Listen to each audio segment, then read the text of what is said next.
sesi pertama, yaitu adalah the mandate. Di sini kita akan jelaskan mengenai pendahuluan dan latar belakang. Kenapa dan mengapa harus kripto? Jadi di sini kita coba bedah dulu ya. Apa sih sebenarnya cryptocurrency itu? Let's back to basic. Karena ini title-nya itu adalah basic crypto trading. Jadi cryptocurrency itu merupakan mata uang digital ya, yang nggak berbentuk ya. Ada utilitasnya dan jumlahnya terbatas. Karena jumlahnya terbatas, itu ada kecenderungan aset kripto ini dianggap yang berharga secara nilai. Tapi ingat ya teman-teman, aset ini tidak berwujud, tidak berbentuk, tidak berupa. Sehingga kemarin saya sempat lihat ya, ada sertifikat Bitcoin ya, ada bentuknya Bitcoin asli, yaitu adalah a fake one ya. 2024 ya, jangan ini kurang paham ya dengan literasi dan lain sebagainya. Karena memang kripto ini tidak berwujud, tidak berbentuk. Apapun yang berwujud dan berbentuk ya, kalau itu sebagai kripto, ya teman-teman harus mempertanyakan uangnya. Karena secara definisi, cryptocurrency itu adalah mata uang digital yang tidak berbentuk. Ya, tapi ada nilainya, karena jumlahnya yang terbatas itu. Nah, saat ini di seluruh dunia hanya 3-4% investor kripto. Ya. Jadi dari semua ya, 8 miliar orang di planet bumi, ini hanya maksimal 4% yang sudah memiliki exposure terhadap market cryptocurrency. Yang lain gimana bang yang 97% lain? 97% yang lain itu belum. Ya, dan baru 14 tahun market crypto ini terbentuk. Adanya baru 15 tahun yang lalu. Ya, jadi kalau dibandingkan saham, ya, yang mana saham ini udah beratus-ratus tahun, ya, ini masih sangat jauh ya. Sehingga di sini bisa kita pastikan ya, kalau memang secara valuasi ya masih sangat kecil, dan ketika dibandingkan dengan US stock market ini 1:46 ya. Jadi seluruh kapitalisasi di market kripto ini ketika dibandingkan ya dengan kapitalisasi ya, di pasar US ini 1:46. Jadi kita masih sangat amat ya undervalue teman-teman. Dan karena kita masih sangat undervalue, kemungkinan kita ya untuk melipat gandakan aset di masa yang akan datang ini sangat tinggi sekali ya. Jadi teman-teman harus pahami bahwa kita di sini for the long run ya. Apa maksudnya bang for the long run? Ya itu berarti bahwa di sini masih tinggi sekali kesempatan kita untuk memperoleh life changing money ya, life changing wealth yang memang mungkin hanya sekarang ya bisanya. Jadi kita harus memahami this is once in a lifetime opportunity, dan harus ya kita manifest dengan baik. Karena ketika tidak kita manifest dengan baik, peluang ini tidak akan pernah kembali lagi. This is once in a lifetime opportunity, dan teman-teman harus memahami kalau ini tidak akan kembali lagi ya. Once in a moment ya, kita memperoleh guguran market crypto yang naik secara signifikan. Karena rumusnya di dalam kehidupan apapun, sesuatu yang sudah overcrowded ya, ketika 50% orang dunia ya, itu sudah memiliki exposure ke cryptocurrency, apa yang terjadi? Akan sangat sulit untuk memperoleh keuntungan di market cryptocurrency. Sama dengan saham ya, saham sekarang pun sudah sangat sulit ya. Bahkan para pemain yang di dalamnya pun berpindah ke kripto semuanya ya. Kita nggak sebut siapa, banyak sekali teman-teman. Kenapa? Karena memang it's getting harder ya buat cari uang di saham, karena industrinya sudah sangat matur. Sama lah seperti contohnya seperti ini ya, SK Palmilo dulu sangat diminati ya, karena masih sedikit sekali orang yang berinvestasi untuk menjual SK Palmilo. Lalu setiap 10 meter ya, kamu bisa lihat SK Palmilo, apa yang terjadi? Orang udah jenuh, orang udah nggak mau lagi beli. Itu pun yang terjadi di kripto. Karena kita masih sepi, ya kita masih sangat early. Jadi life changing money ada di sini untuk kita buat. Jadi manifest kesempatan ini yang terbaik karena di setiap generasi itu selalu ada yang namanya outlier asset through the year, ya. Jadi emas itu di tahun 1900 ya diperebutkan dengan darah, teman.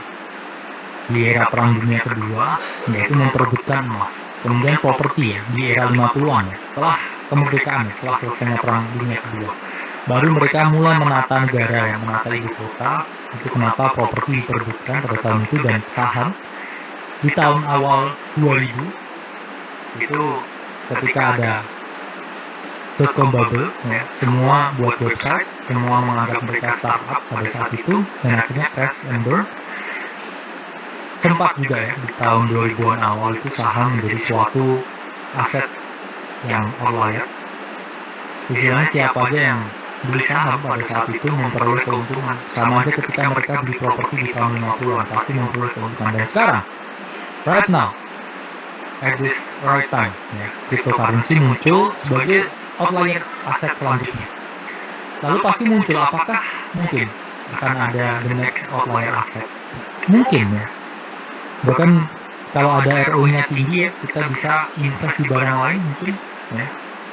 Bahkan kalau kita tahu di 2022 skin dari CSGO yang di online itu return on investment jauh lebih tinggi daripada kripto. Jadi setiap tahun selalu ada outlier aset ya, setiap generasi dan setiap tahun. Tapi selalu ada sesuatu yang bisa menahan nilai yang kita harapkan tidak tergerus oleh inflasi. Dan kripto ini adalah outlier aset yang kita harapkan ini menjadi penyelamat kita di tengah inflasi ini. Jadi pertanyaannya klasik, telat gak masuk kripto? Ya, kalau saya pribadi, kita pribadi selalu bilang tidak ada kata yang terlambat. Kenapa? Karena katalis 2024 sangat seksi. Kita ungkapkan ada Bitcoin halving, ya, April 2024 ini, yang mana secara historis harga dari Bitcoin 1 tahun sebelum halving itu selalu mengalami kenaikan dan 1 tahun setelah halving itu juga mengalami kenaikan. Lalu kita juga punya Bitcoin ETF di mana setiap sektor yang di ETF-kan, ya, launch ETF itu memperoleh kenaikan yang signifikan ya, every single sektor. Yang ketiga, pemilu di Amerika Serikat di tahun 2024 ini ya, di September, itu juga secara historis Bitcoin itu 1 tahun sebelum pemilu dan 1 tahun sesudah pemilu di Amerika itu selalu mengalami kenaikan harga yang signifikan. Kenapa kenaikan harga? Karena M1, M2, M3 money supply itu selalu meningkat menjelang pemilu di US.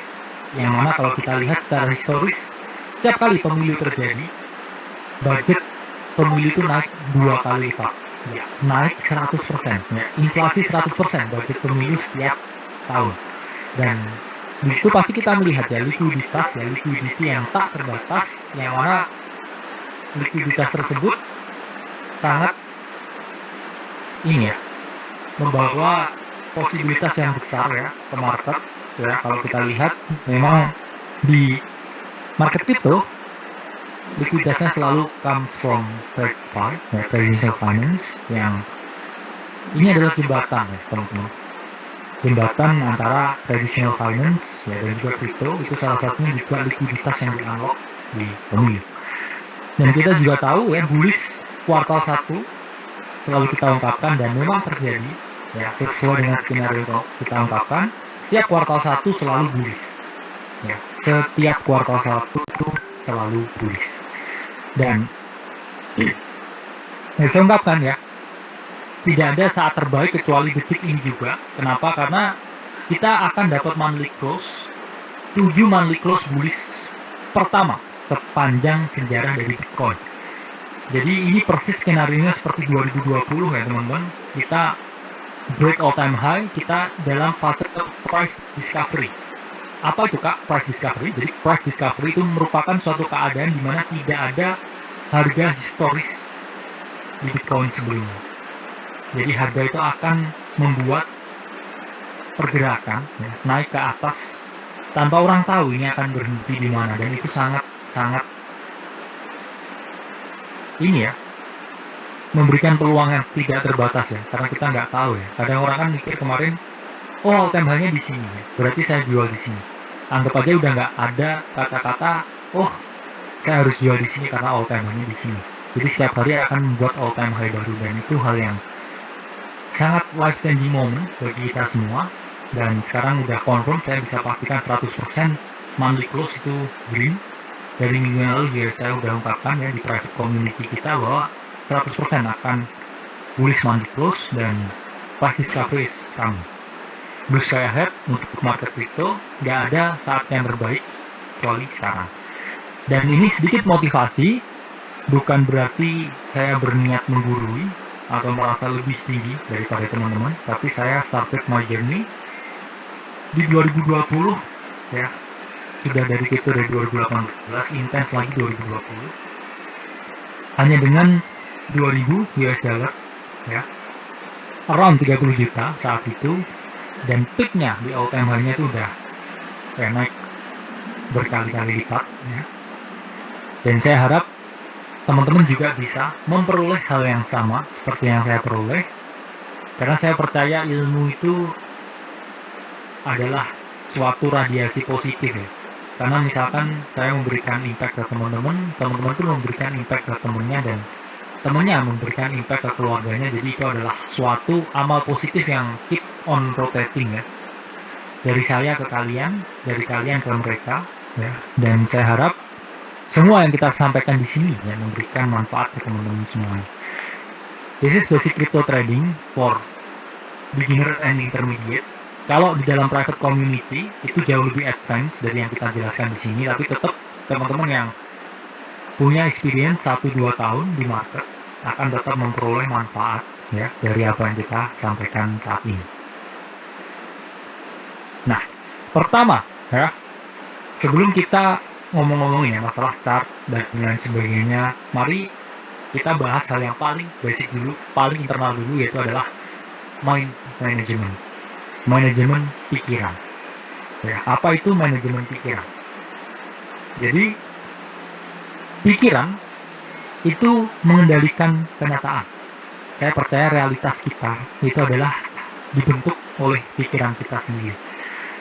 Jadi saya percaya bahwa otak manusia itu adalah sistem yang paling kompleks di dunia, dan keberhasilan kita di sini itu juga dipengaruhi oleh pikiran kita. Kenapa saya berani klaim dengan hal seperti itu? Karena saya selalu percaya bahwa realitas itu pikiran kita yang membentuk. Jadi selalu buat realitas yang positif, selalu bayangkan hal yang terbaik yang mungkin terjadi ketika kamu merubah nasib kamu di market crypto ini. Lalu selalu muncul pertanyaan, ya, saya udah percaya dengan pikiran saya, gimana cara saya membangun pikiran yang positif ya. Pertama itu adalah percaya pada diri sendiri ya. Kenapa? Karena saya tahu beberapa teman-teman ini memiliki kecenderungan untuk tidak percaya ya, tidak confident dengan apa yang mereka lakukan. Pertanyaannya seperti ini, kalau teman-teman nggak yakin dengan kamu sendiri, siapa yang mau yakin sama kamu? Karena saya percaya di dunia dan juga di market ya, kita ini sendiri ya, basically kita ini sendiri, kita tidak ada ya supporting apapun kecuali diri kita sendiri, sehingga kita harus membentuk benteng pikiran yang kuat bahwa saya percaya dengan diri saya ya, dan saya juga harus kedua mengenali diri saya ya, melihat bahwa kita manusia ya.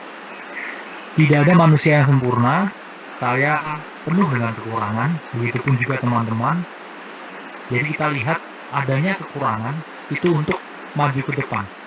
Karena orang yang nggak tahu blind spotnya, ya, merasa terlalu percaya diri dengan segala hal, itu juga akan sangat berat ya teman-teman.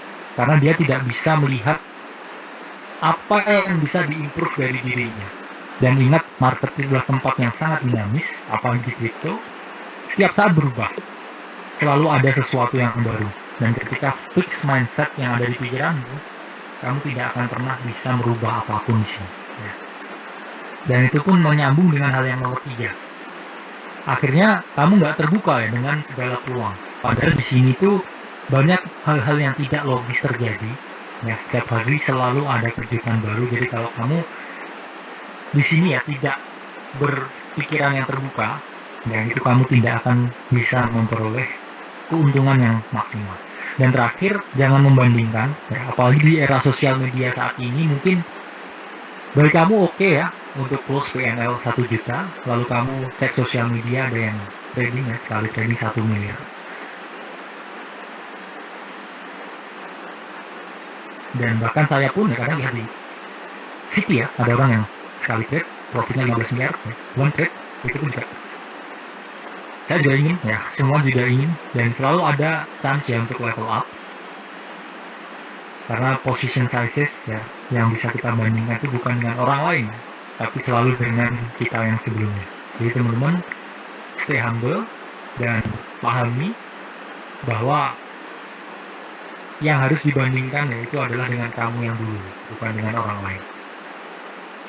Nah, mindsetnya udah positif, selanjutnya kita harus self-check ya ke diri kita sendiri. Itulah kenapa saya suka ya membuat ini ya, tabel kenali diri namanya. Karena tanpa tabel ini, kita tidak bisa evolve sebagai suatu human being, sebagai suatu trader crypto yang niatnya ini bisa profit konsisten dan mandiri di market. Pertama, teman-teman harus pahami sih ya, siapa diri saya. Ini kaitannya dengan usia, pekerjaan, dan sumber penghasilannya. Apakah saya ini masih muda? Ketika saya muda ini karakter saya itu harus seperti apa?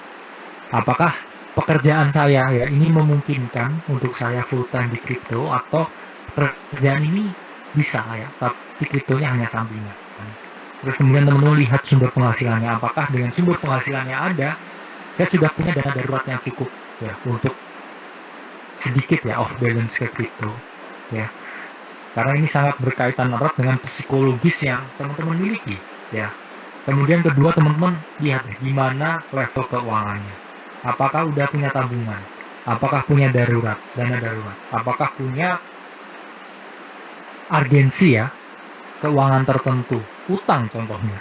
Apakah saya harus bayar KPR setiap bulan? Apakah saya harus bayar cicilan mobil setiap bulan? Apakah saya harus bayar asuransi setiap bulan? Apakah saya harus membayar biaya pengobatan orang tua saya dan lain sebagainya? Itu adalah hal yang harus kita pikir ya. Ketika kita terlalu banyak ya dana yang harus kita sisihkan untuk membayar 1-2 hal, dan kita tidak memiliki dana darurat at least untuk hidup 6 bulan ke depan, ya kamu stay away dari sini. Ya, mungkin perbanyak dulu tabungan, perbanyak dulu income, baru sisihkan dana darurat untuk kamu bisa trading di market, untuk bisa berinvestasi di market itu. Dan ketiga, ya ini adalah di mana level pengetahuan saya. Ini terkait dengan literasi kita di market. Jadi sama aja ya, market ini probabilitas gagalnya itu 97%. Jadi kamu mau masuk market tapi nggak bisa baca chart, itu persis kayak kamu mau main jet ski ya, tapi kamu nggak bisa renang ya. Pasti akan terjadi sesuatu dan kamu bisa celaka. Begitupun juga di market. Ini membutuhkan suatu whole new experience yang mana kamu ya harus memiliki expertise khusus supaya kamu bisa selamat di sini.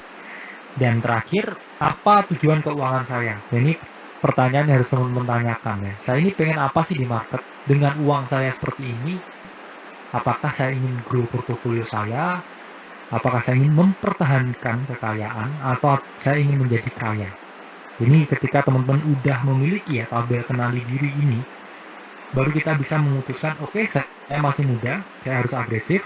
Oke, saya punya pendapatan, saya akan split pendapatan saya untuk dana darurat dan untuk trading di market crypto. Dan oke, karena dana saya masih sedikit, saya harus bermimpi setinggi mungkin. Karena mimpi yang kecil ya, itu tidak akan membawa kita kemana-mana, dan mimpi yang besar, at least ketika kita terjatuh, kita akan tetap terjatuh di angkasa. Itu ya, yang harus teman-teman pahami ketika teman-teman mengetahui goals apa ya, dan di mana teman-teman sekarang. Karena ini tabel kenali diri ya, ini sangat berkaitan erat ya dengan strategi trading yang kita miliki. Saya ungkapkan kalau modalnya di bawah 100 juta itu mau nggak mau, teman-teman ini harus sangat agresif. Kenapa? Karena ketika teman-teman nggak agresif ya, atau kurang agresif, ini teman-teman tidak akan bisa grow portfolio dengan signifikan. ya. Meskipun demikian, ya tingkat risikonya ketika menerapkan strategi yang sangat agresif ini sangat tinggi, ya. Tapi balik lagi, ketika kita masih muda, ya, uang kita masih sedikit, yang kita punya apa sih? Kita punya waktu. Waktu untuk apa? Waktu untuk gagal. Waktu untuk apa lagi? Waktu untuk belajar. Itu yang mungkin tidak akan pernah kita dapatkan ketika kita udah umur 20 ya, ke atas 30, semakin banyak yang harus dibayar, punya keluarga 40 ya, daya serap kita terhadap sesuatu yang baru itu sangat sulit, 50 udah sangat sulit lagi. Sehingga kita punya the whole time untuk gagal ya. Buat saya gagal sekarang, saya masih 18 tahun. Buat saya menderita sekarang, saya masih 17 tahun. Buat saya patah hati sekarang, saya masih 16 tahun. Ya, jadi nggak ada kata yang membuat kita saatnya santai, saya takut terhadap sesuatu, saya masih 16 tahun. Itu tidak ada di kamus seorang lelaki. Jadi semudah mungkin, setinggi mungkin, seagresif mungkin, tapi bukan berarti ini hal yang buruk. Karena agresif beda dengan tidak bisa membatasi risiko ya, sampai kita kehilangan semuanya. Agresif itu maksudnya saya harus ambil approach yang terbaik dengan risiko seminimal mungkin. Bukan ya nanti langsung all in, ya pakai leverage yang tinggi, itu bukan. Tapi selalu ada cara memaksimalkan tingkat keuntungan dengan risiko. Dengan risiko seminimal mungkin. Dan kalau teman-teman udah punya dana di atas 100 juta, mungkin bisa lebih moderate. Tapi kalau dananya ini lebih dari 1 miliar, ini bisa strategi yang santai dengan risiko yang sangat terkendali. Tapi saya yakin matriks demografi dari peserta webinar ini ada di bagian yang pertama, sehingga kita harus sangat agresif. Mau tidak mau kita harus ambil risiko yang sangat tinggi, tapi tetap terukur. Nah, itulah kenapa saya tidak akan pernah menyarankan teman-teman untuk keluar dari pekerjaannya. Tetap cari aktif income, kalau bisa malah naik jabatan. Kenapa? Penghasilan lebih banyak, ya. Itu portofolio kamu juga akan naik dengan lebih signifikan. Karena cara paling gampang, teman-teman, untuk memperoleh keuntungan di market itu adalah dengan cara meningkatkan ya, pendapatan kalian. Kalau kalian nggak meningkatkan pendapatan kalian, there is no other way ya, yang lebih mudah membuat kamu untung ya di market kecuali memiliki portofolio yang jauh lebih tinggi. Kedua itu adalah passive income. Apa itu passive income? Ya kamu harus punya bisnis ya, punya sampingan lain. Kalau kamu punya sampingan lain, ya pasti kamu tidak hanya mengandalkan ya aktif income yang kamu miliki. Dan ketiga itu adalah portfolio income baru ya, sisanya dana itu disisihkan untuk di market. Jadi jangan dibalik ya, kalau segitiganya kebalik gimana teman-teman, jatuh ya. Jadi harus diperkuat dulu basicnya, diperkuat dulu fondasi keuangannya, baru teman-teman bisa memperoleh keuntungan dari portfolio income di market cryptocurrency. Nah, mindset udah siap, mari kita bahas teknis ya. Ini ada beberapa secret alphas for beginner yang kita sajikan di private community, levelnya itu udah 100 kali lebih advance ya. Kita akan back to basic ya. Mumpung back to basic ya, kita akan bahas hal-hal yang secara fundamental sering ditanyakan. Pertama itu adalah kripto apa yang dibeli, Bitcoin atau altcoin ya. Bitcoin itu alat untuk mempertahankan kekayaan, sementara altcoin itu adalah alat untuk memperoleh kekayaan. Kenapa demikian? Karena Bitcoin yang memiliki tingkat ya kenaikan yang tidak setinggi altcoin, meskipun risikonya juga jauh lebih kecil. Tapi fakta menunjukkan semua pemilik project yang membuat project altcoin itu akan berinvestasi ke Bitcoin setelah itu. Dan kita di sini ya, kita speculating di altcoin, baru kita invest di Bitcoin. Jadi flow-nya seperti itu. Kita juga sama ya, seperti pemilik-pemilik project yang invest ya di Bitcoin, padahal mereka ini buatnya altcoin, tapi mereka nggak invest ke altcoin mereka sendiri. Itu adalah fakta ya yang terjadi sekarang, karena berbagai institusi pun juga berlomba-lomba untuk mencari, membeli Bitcoin ya, bahkan dari over the counter market, karena terlalu sulit ya untuk demand-nya ini ketemu ya di market. Sehingga teman-teman harus memahami ya, Bitcoin alat untuk mempertahankan kekayaan. Tapi kalau belum kaya ya kenapa dipertahanin? Berarti buat kaya dulu harus beli altcoin. baru kita memperoleh kekayaan untuk membeli Bitcoin. Nah, ada beberapa ya cara untuk trading di market. Itu ada dua cara yang sulit dan cara yang lebih sulit. Ya, nggak ada yang mudah di sini. Ketika cari duit mudah itu mungkin ya semua orang jadi kaya. Ya, itulah kenapa hanya 3% yang berhasil. Cara yang sulit apa? Ya, buy and hold. Kenapa buy and hold sulit? Buy and hold itu butuh conviction. Nggak gampang ya buat kayak konten borong Bitcoin, tapi secara kontinu ya punya keyakinan yang sama, itu nggak semua orang bisa. Kemudian staking, kenapa sulit? Yaitu ada risikonya, ya platformnya bisa meledak seperti Terra Luna, selalu ada ketidakpastian. Ketiga, farming airdrop. Kadang effortnya udah maksimal, ya udah garap-garap kiri kanan, tapi kadang juga nggak dapet juga. Kemudian play to earn, ya kita harus intens mencurahkan semua waktu, dan terakhir ya landing juga tetap ada protokol risknya. Lalu cara yang lebih sulit, trading future. Kenapa lebih sulit? Karena di sini sangat time sensitif, ya. Volatilitasnya sangat tinggi dan kita harus holding on PNL terus menerus, ya. Kedua, naratif trading itu juga sulit. Kenapa sulit? Karena kita harus loncat, ya, satu naratif ke naratif lainnya, dan ketika kita have zero knowledge, zero guide, kita juga tidak akan bisa berhasil di naratif trading. Ketiga ya invest di project baru rilis, ya bisa aja ke rug pull, ya. Dan terakhir mining, ini teknisnya yang paling sulit, ya. Nggak semua orang bisa. Jadi tidak ada cara yang mudah, adanya cara yang sulit atau cara yang lebih sulit. Tapi segala sesuatu itu tidak akan sulit kalau memang kita sudah punya expertise di situ. Mari kita tingkatkan expertise di situ dengan beberapa pemaparan yang kita sajikan di sini. Jadi dari berbagai peluang, ya alat apa yang digunakan kalau saya mau invest ke market crypto.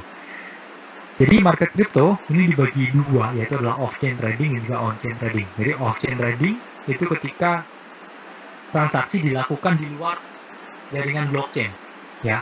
Contohnya menggunakan CEX atau centralized exchange. Jadi di centralized exchange transaksi itu udah dilakukan ya baru di register di blockchain, ada layernya. Tapi kalau on-chain trading itu kita directly trading on blockchain, ya, menggunakan jaringan blockchain melalui decentralized exchange atau DEX. Nah, banyak sekali ya teman-teman centralized exchange ya atau CEX di Indonesia ataupun dunia, ya. Decentralized exchange atau DEX pun juga banyak. Selalu memiliki positif ya dan negatif yang berbeda-beda. Tapi saya selalu ungkapkan teman-teman, kalau mau advance di market crypto, ini harus bisa dua-duanya, ya. Harus bisa trading di CEX dan juga harus bisa trading di DEX. Karena ada keadaan di mana kita harus menggunakan CEX, ada keadaan di mana kita harus menggunakan DEX.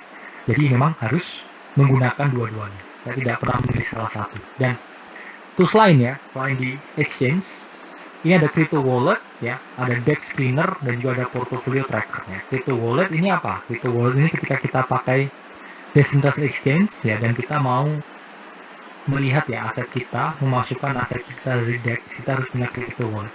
Dan DEX screener, ya, ini ketika kita harus copy paste ya kontrak kita ya, untuk melihat performanya seperti apa ya ini token yang saya beli. Dan terakhir portfolio tracker ini untuk melihat pergerakannya. Yang mana tiga tools ini sudah otomatis ada ketika teman-teman trading di CEX. Ini biasanya kalau pakai DEX harus menggunakan tiga elemen ini, ya. Dan tools lain ya selain di exchange itu ada CoinGecko yang untuk mengetahui basic crypto data, kemudian Arkham Intelligence untuk mengetahui on-chain data ya terkait dengan inflow dan juga outflow dari aset tertentu, dari institusi tertentu, dan terakhir CoinGlass ketika teman-teman ini trading di derivatif ini untuk melihat ya open interest, long and short liquidation dan juga trading volume. Yang mana ini juga free, semuanya free dan kita tidak terafiliasi sama sekali dengan berbagai platform yang kita sebutkan. Ini kita ungkapkan untuk mempermudah teman-teman punya ya edge dan juga horizon untuk menggunakan tools apa yang harus saya gunakan ketika saya ini mau trading. Nah, perbedaan dulu dan sekarang, saya ungkapkan ini hard truth-nya ya.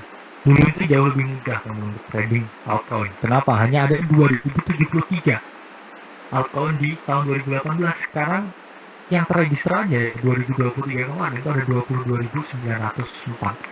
Ada peningkatan 10 kali lipat karena blockchain ini secara industri diramalkan di tahun 2030 ini sampai 500 billion, dan di market crypto ya ini ada yang bilang 15 sampai 20 triliun US dollar. Jadi blockchain hanya akan terus berkembang dan semua negara itu akan menggunakan blockchain. Dan kalau kita lihat datanya, sarjana ya, yang jurusan blockchain, nah ini selalu bertambah setiap tahunnya.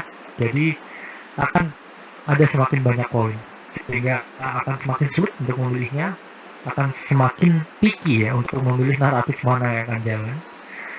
Itu kenapa teman-teman membutuhkan skill set di sini. Yang mana skill set itu harapannya ya bisa mempermudah ketika teman-teman trading di tengah banyaknya koin ya. Dari berbagai altcoin tersebut, gimana cara kita memilihnya? Ini yang mulai menjadi seru. Saya ungkapkan ada 3 protokol yang harus teman-teman pahami ketika teman-teman ini mau sukses trading di market crypto ya. Pertama, teman-teman harus melakukan narrative research, yang mana ini 50% yang mempengaruhi keberhasilan di market. Kemudian technical research ini mempengaruhi 30%. Dan fundamental research ini 20%. Ya. Jadi yang paling penting di era modern day of trading ini itu adalah narrative research. Everything is about narrative sekarang. Ya. 50% yang menentukan keberhasilan kita trading di market itu adalah naratif. Jadi kalau kamu nggak tahu ya apa itu naratif trading, lebih baik kamu cari tahu sekarang ya. Akan kita bahas di sini. Jadi harus ya kita lihat di sini ya. Apa itu narrative research? Narrative research adalah pendekatan untuk mengetahui kemana arah pasar kripto bergerak ya, melalui sektor apa yang diincar oleh investor. Jadi di market kripto itu ada yang namanya sektor, ada yang namanya naratif ya. Sektor itu terkait dengan teknologi yang secara spesifik ya. Sementara di sini ya, naratif yaitu kaitannya dengan suatu news tertentu ya, suatu keadaan tertentu yang mana selalu diincar ya oleh para smart money dan juga para investor lain. Jadi di sini yang involved di market melakukan naratif trading itu bukan hanya para retail investor seperti kita, tapi para big player, big money seperti BlackRock ya kemarin mengincar suatu niche di market tertentu ya. Jadi musuh kita banyak ya. Sektor di market crypto itu ada banyak ya. Jadi ABC ya, DEF, GHI ya, sektor 1 2 3. Yang mana di sini di dalam setiap sektor yaitu selalu ada naratifnya yang berbeda ya. Naratif itu kaitannya kadang dengan isu yang terjadi di dunia teknologi di luar market crypto. Yang mana ini sama-sama berkesinambungan ya, teman-teman. Dan sektornya apa aja kalau di dalam kripto? Pertama itu adalah sektor infrastruktur. Ini sektor yang menyajikan hal teknis ya, seperti layer 1, ya layer 2, ya basic blockchain. Dan kemudian sektor stablecoin itu sektor yang menyediakan ya token atau altcoin tanpa fluktuasi. Jadi utilitasnya ini untuk menahan fluktuasi di market.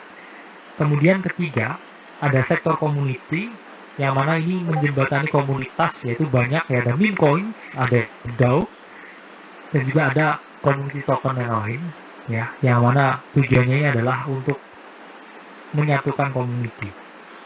Ketiga, sektor entertainment yang kita tahu ada metaverse token, ada GameFi token, dan lain sebagainya. Dan terakhir, sektor finance yang menyediakan transaksi keuangan seperti decentralized finance ya atau DeFi, yang mana fungsinya ya staking, lending ya, dan berbagai protokol insurance lain itu ada di bagian sektor finance. Jadi ada banyak sektor di market crypto, tapi naratif itu selalu berkaitan dengan isu ya yang lagi hot di luar sana. Misalkan ada serangan cyber security, oke, langsung muncul naratif cyber security, yaitu mengenai keamanan yang dibangun di atas jaringan blockchain. Kemudian misalkan ada isu nih ya tokenisasi ya, selalu muncul naratif real world asset atau RWA, yaitu untuk mentokenisasi segala aset yang ada di dunia. Lalu kemarin ada special computing naratif ya, ketika Apple ini merilis Vision Pro. Jadi selalu ada ya naratif ya, ada narasi, ada cerita lah istilahnya. Ada suatu ide, ada suatu gagasan, ada suatu keharusan ya, dari dunia nyata ini yang urgensinya dibawa ke market kripto. Bahkan saya ingat di bear market 2022 ya, ketika banyak bank yang collapse, ya, ini muncul narasi decentralized bank, dan berbagai koin dengan naratif decentralized bank itu sangat diminati ya, mengalami kenaikan yang signifikan. Jadi memang all about naratif. Dan di sini ya, kita harus pick ya, naratifnya mana. Yang mana naratif ini ketika bergerak, ya ini meningkatkan ya, berbagai sektor ya. Layer 1, topik ya, itu di 2021 ini naik 1300% ya. Layer 2 itu naik 2400% ya, dan DeFi itu di tahun 2021 naik 1300% overall. Jadi life changing money is here to be made di market crypto, dan ketika kita pick sektor yang benar, naik uang kita 10 kali lipat. Dan saya yakin sekarang belum out season. Belum out season. Out season happen biasanya setelah halving. Tapi secara price action saya belum bilang ya out season yang sesuai target saya yang naik aset 20-30 kali dalam 1 bulan. We're not there yet, but we will go there ya. Jadi harus teman-teman pahami kita belum out season, belum di fase yang sangat euforia. Ya memang ada top signal beberapa kali, beberapa altcoin juga bertebaran, tapi belum sesuai yang kita harapkan. Dan ketika teman-teman pick yang benar, habis itu pick yang benar lagi, pick yang benar lagi, itu apa yang terjadi? Exponential year capital. Growth itu selalu terjadi ketika teman-teman bisa secara eksponensial. Saya masuk naratif A berhasil, sebulan lagi masuk naratif B berhasil, kemudian masuk C, D, E, F, dan selalu berhasil. Itu baru kamu bisa jadi miliarder di kripto ya. Saya itu selalu jumping ya, from naratif to naratif ya, almost zero mistakes.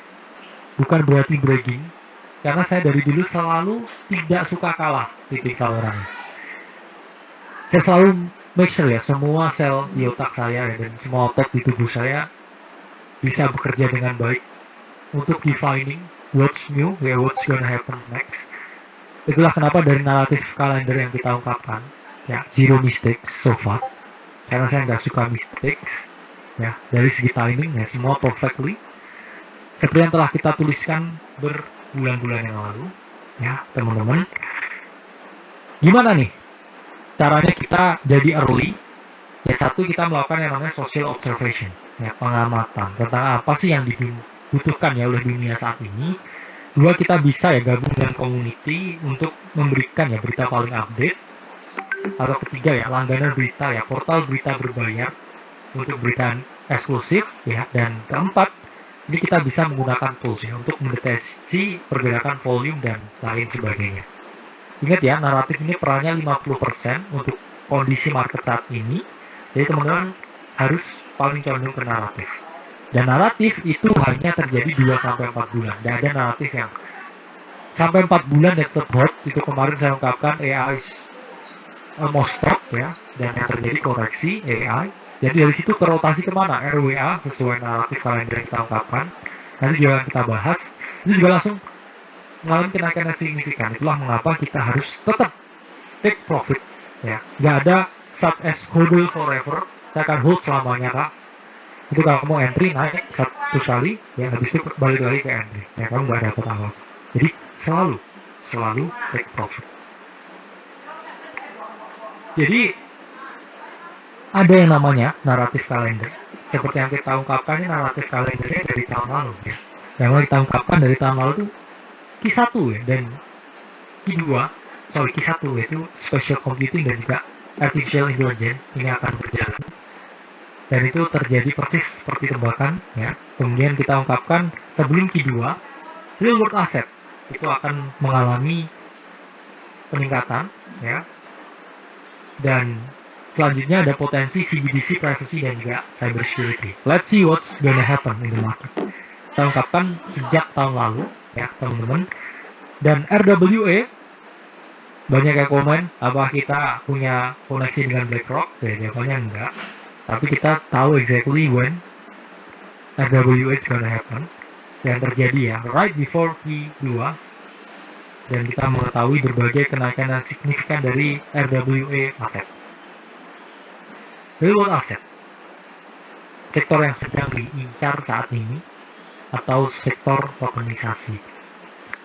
Apa maksudnya? Ya, BlackRock mengungkapkan kalau mereka sedang ya memasuki era tokenisasi dengan mendanai ya suatu proyek di Ethereum Network. Jadi mereka building ya tokenized project di atas jaringan Ethereum, yang mana kita tahu kemarin BlackRock juga funding ke Ondo, ya.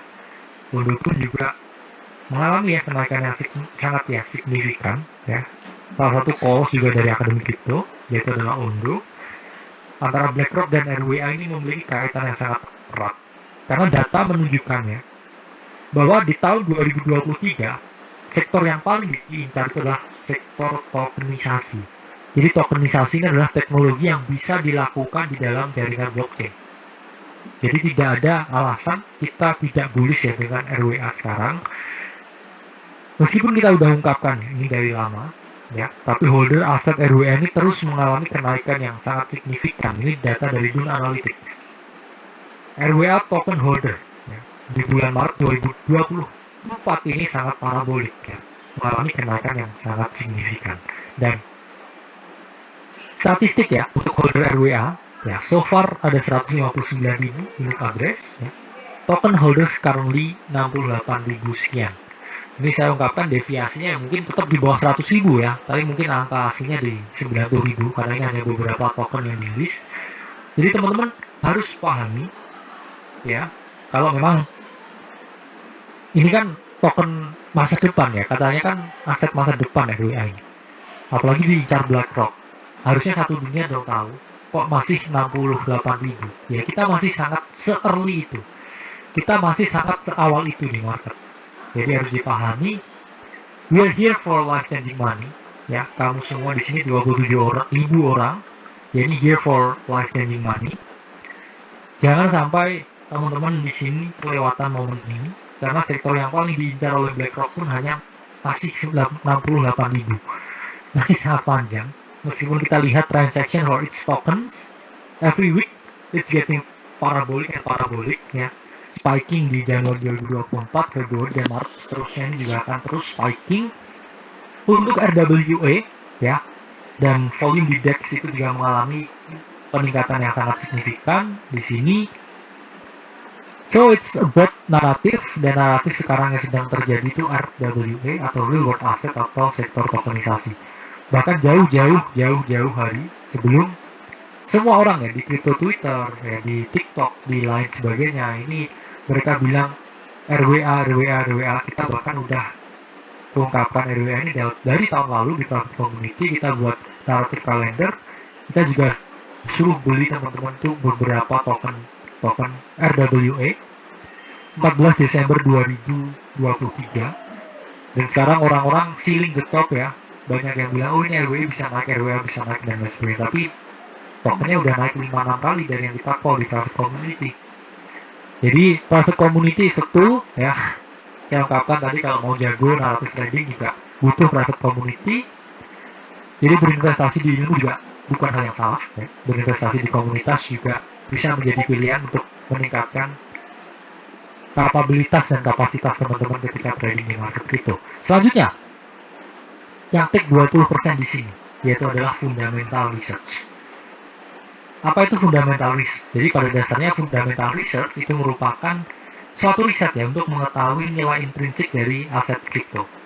Jadi nilai intrinsik itu adalah nilai yang terkandung di dalam aset kripto itu. Jadi nilai intrinsik ini berbeda dengan harga pasar.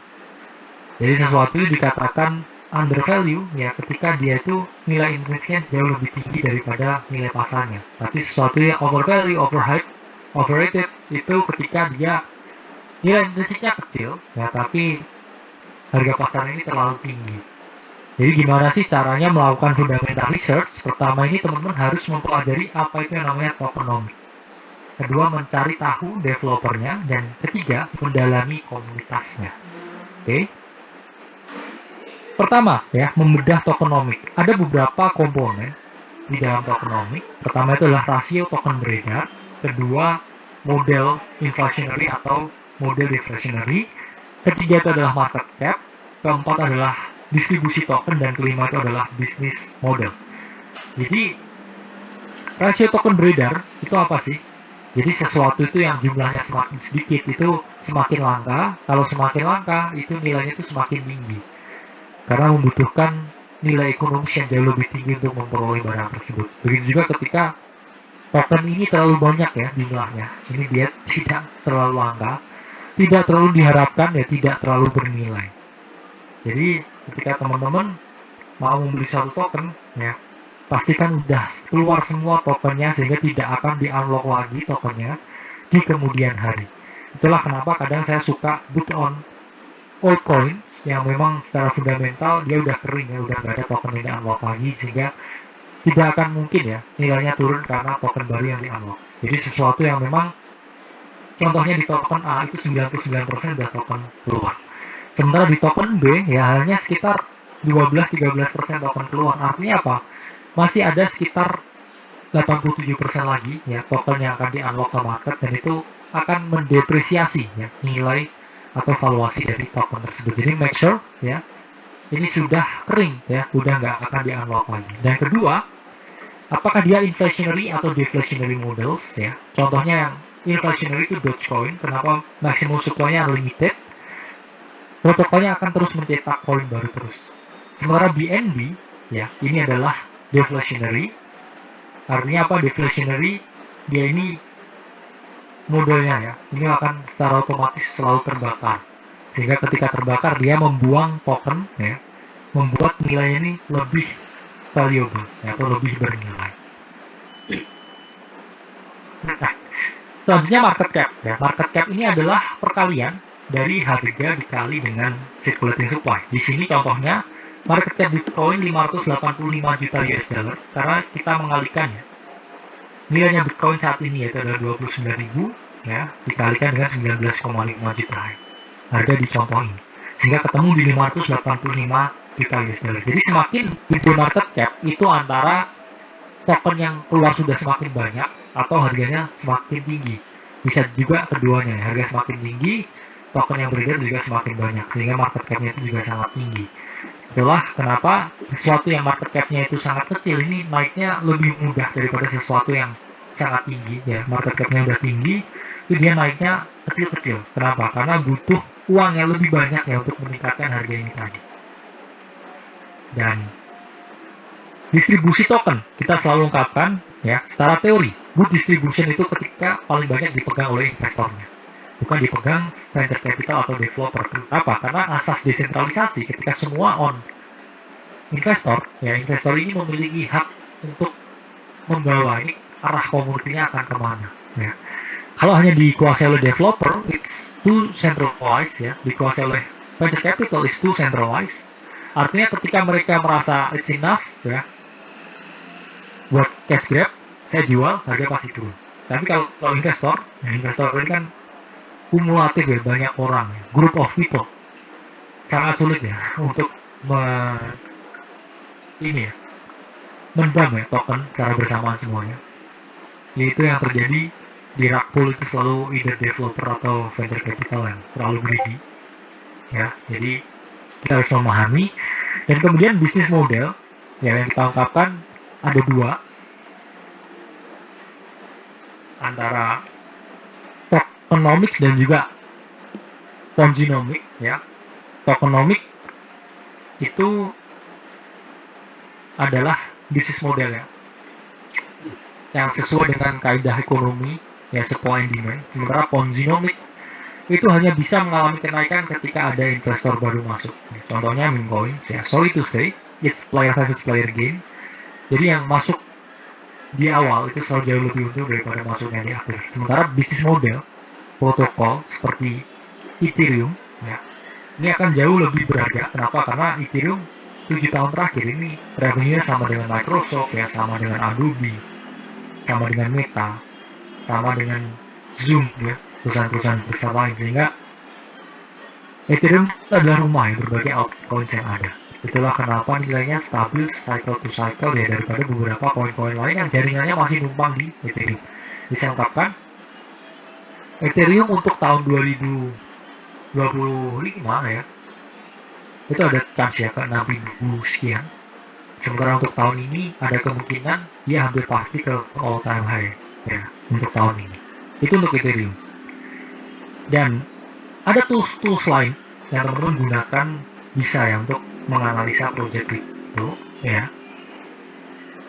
Contohnya ini adalah token terminal yang adalah untuk mengetahui kinerja berbagai project blockchain secara real time.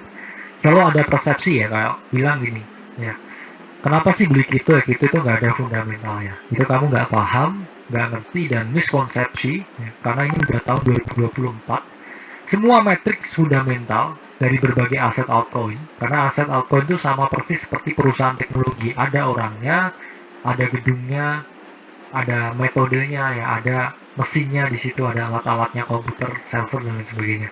Di sini contohnya di BNB, teman-teman bisa lihat di token terminal.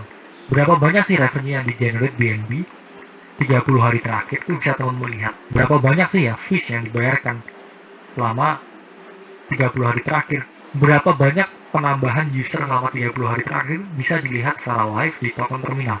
Jadi nggak ada alasan ya untuk bilang token ini nggak berharga ya. BNB itu hanya angin dan lain sebagainya. Itu adalah suatu miskonsepsi karena ini udah 2024 ya, semua valuable, jaringan blockchain itu adalah masa depan. Nah, teman-teman bisa scan ya di sini kita para smart money ini apa aja sih yang diinvestasikan. Binance Labs ini apa sih yang diinvest ya. Kemudian Coinbase Venture ini apa aja sih yang dibeli. Pantera Capital ini kira-kira masuk project apa aja, ini bisa teman-teman lihat di sini. Jadi akan jauh lebih tenang ya ketika kita berinvestasi pada sesuatu yang di-back oleh para venture capital besar.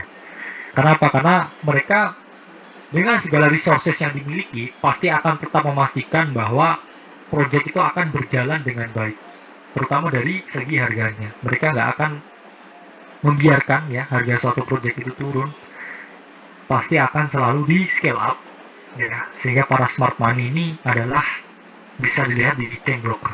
Nah, saya udah paham nih ya naratif dan fundamental, ini adalah hal yang ditunggu-tunggu. Cara baca chart gimana ya, yang paling gampang ya, kita harus mengungkapkan ya, kita sudah sering mengungkapkan ya di dalam buku ya, CTG ya dan lain sebagainya ya. Teman-teman bisa ya nanti melihat ya di sini ya.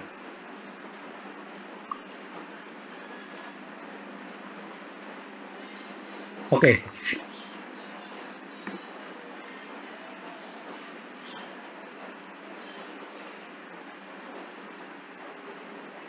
Oke, ya. Saatnya kita mengenai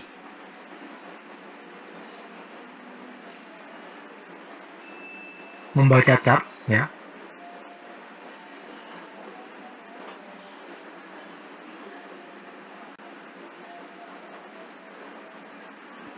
Oke, teman-teman, kita akan memasuki technical research ya tentang bagaimana ya caranya membaca chart dan ada 5 ya tahapan analisis yang bisa teman-teman gunakan ketika teman-teman menerapkan technical research.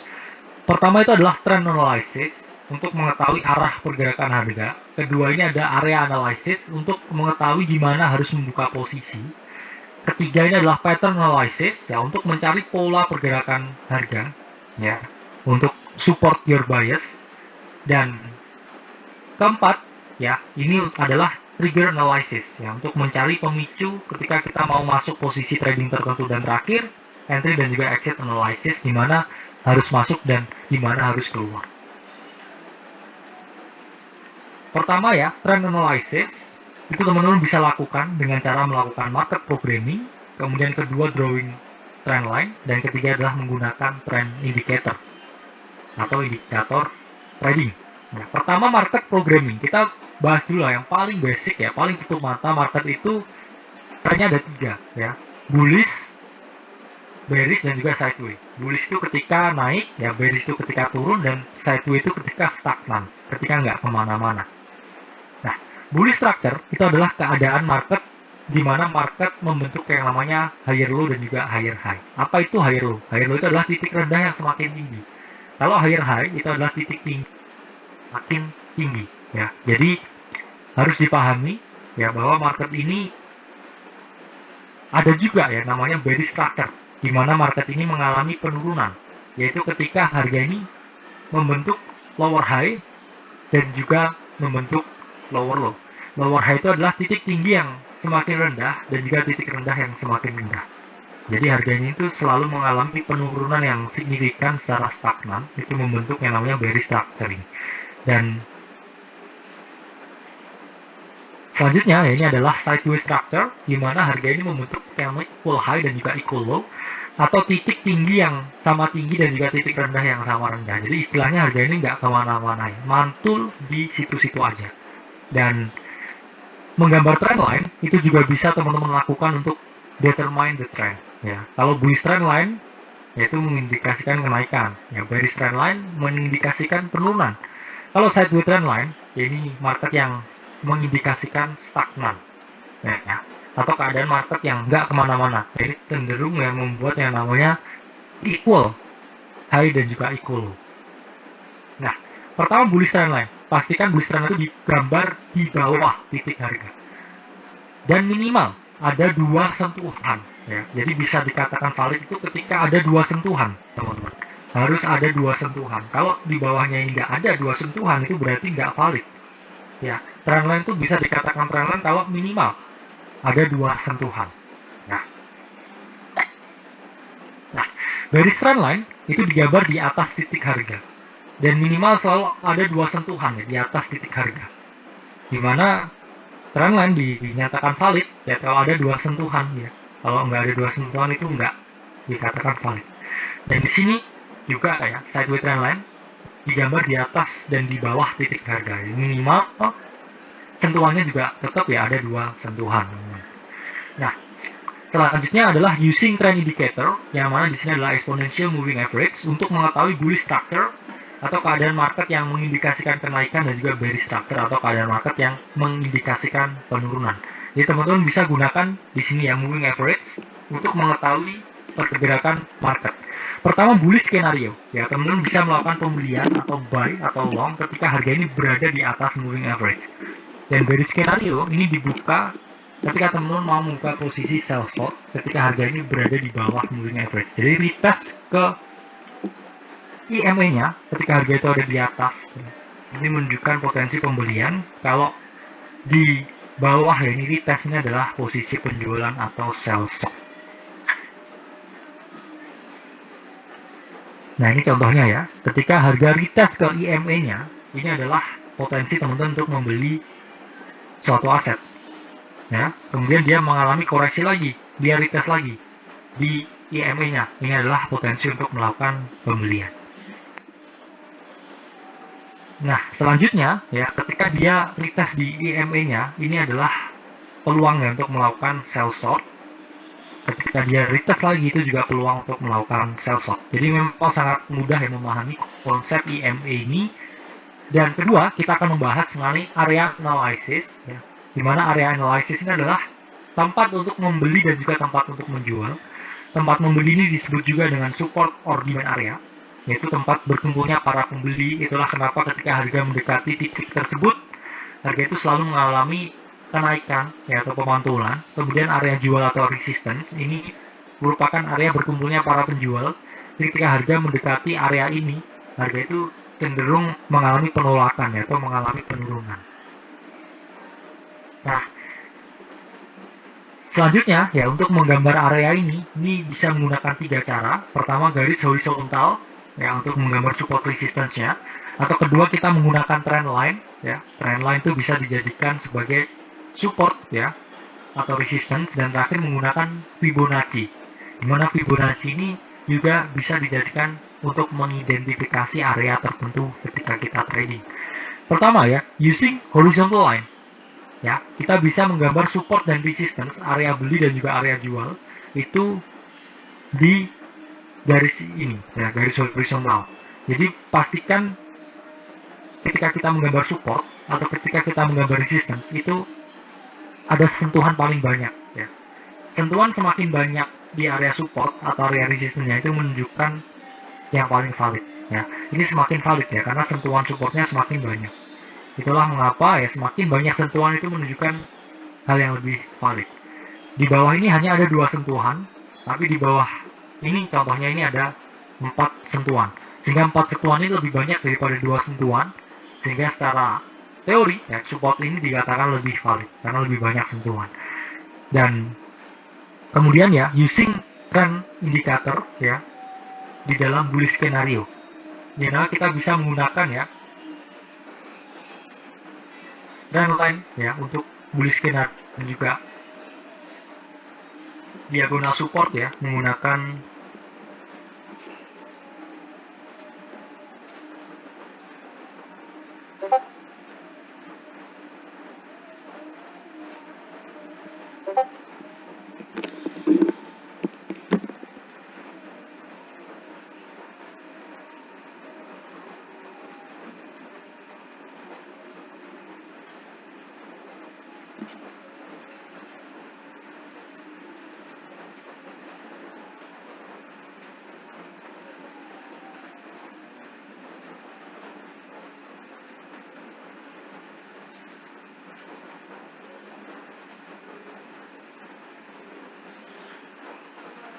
Oke ya teman-teman, kita lanjutkan lagi.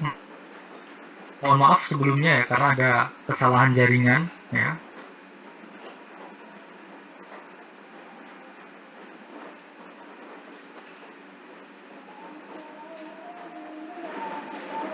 Jika